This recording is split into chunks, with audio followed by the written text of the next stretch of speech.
masasaktan yung dila mo dito. Ewan ko ba't ito yung ginagamit nila eh. Bakit hindi yung Lucky Me Pancit Canton na lang o kaya Jampong? Ano to eh. Hindi kaya masayang yung steak na gagamitin ko dito. Itong noodles na to, mawawala yung panlasa mo. Napakasalbahe ng sauce na to. Pag ito nalagay mo na, wala na. Yung panlasa mo madidilit. Parang ayoko ilagay ito lahat ah. Parang malata ah. May ibang part na wala. Nako, sino ba gumagawa ng mga gantong klaseng noodles? Dapat maganda yung pagkakalatag mo. Yan yung ipambabalot mo sa samyang. Kaya dapat maganda yung pagkakalatag mo. Lagyan mo yan ng pampahealthy. Sabihin nila, hindi tayo healthy. Hindi lang kayo matututong magluto. Tututo pa kayo mag-garden.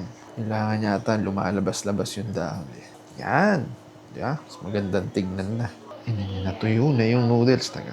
Pag ganyang natuyo na yung noodles, kamayin mo na lang. Iniisip ko, lalagyan ko pa siya ng cheese. Lagyan na lang natin isang piraso. Kasi cheese flavor na tong noodles eh. Ba't ko pa lalagyan ng ano, diba? Mali na yun.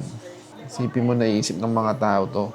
Irolyo sa karne ang noodles. Ipalaman sa gulay ang noodles. At pagkatapos, irolyo sa karne. O ano naisip ng tao. Yan yung tsura niya.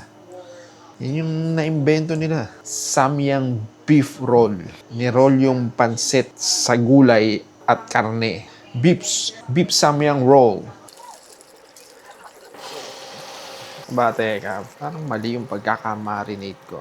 Parang nagmumukha yatang bistek. Parang nagiging bistek talaga eh.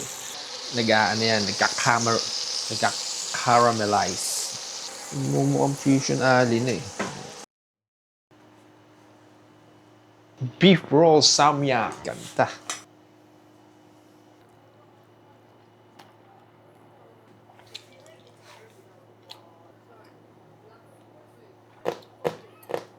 Masarap naman yung pagkakagawa. Yun nga lang, malamig na eh. Kaya iinitin ko lang. Tatanggalin mo lang yung noodles. Tapos hihiwalay mo muna to sandali. Pansamantalang ihiwalay ang noodles. Ikat mo na siya ng maliliit para mas madali mong mainit.